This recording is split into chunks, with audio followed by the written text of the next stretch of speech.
2026 বিশ্বকাপে এশীয় সূর্যের উত্থান মন কেড়েছে ফুটবল দুনিয়ার। গোটা মহাদেশকে বিশ্বমঞ্চে মিরাকলের স্বপ্ন দেখিয়েছেন জাপান।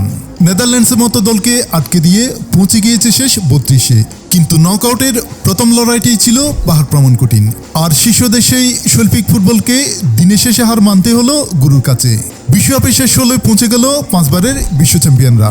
কার্লো আনচেলত্তির দল ছিটকে যাওয়াটাই এখানে হতো সবচেয়ে বড় ঘটন।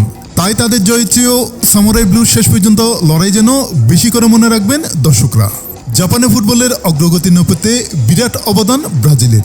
যে লিগকে এগিয়ে নিয়ে যেতে পুরোদস্তুর প্রয়াস চালিয়েছে বিশ্ব ফুটবলের মক্কা। কখনো কিংবদন্তি জিকো মেন্টর হয়ে উদ্বুদ্ধ করেছেন জাপানের উঠতি খেলোয়াড়দের, তো কখনো 1994 বিশ্বজয়ী দলের সদস্য দুঙ্গা জাপানে ক্লাবে খেলেছেন।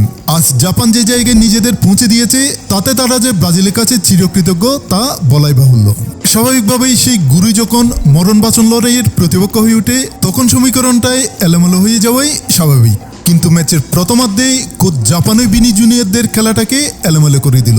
29 মিনিটে অনবদ্য গোল করে দলকে এগিয়ে দিয়ে দুনিয়াকে যেন সানো বার্তা দিলেন, আমরা কারো কাছ থেকে কম নই। তবে জাপানের আত্মবিশ্বাসকে ব্রাজিল সামাল দিল ম্যাচের দ্বিতীয়ার্ধে।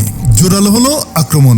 56 মিনিটে ক্যাসিমিরোর নিখুঁত হেডে সমতায় ফেরে ব্রাজিল। আর ইনজুরি টাইমে শেষ লগ্নে গোটা স্টেডিয়াম যখন ধরে নিয়েছে ম্যাচ গড়াবে এক্সট্রা টাইমে, ঠিক তখন এলো জয়সূচক গোল।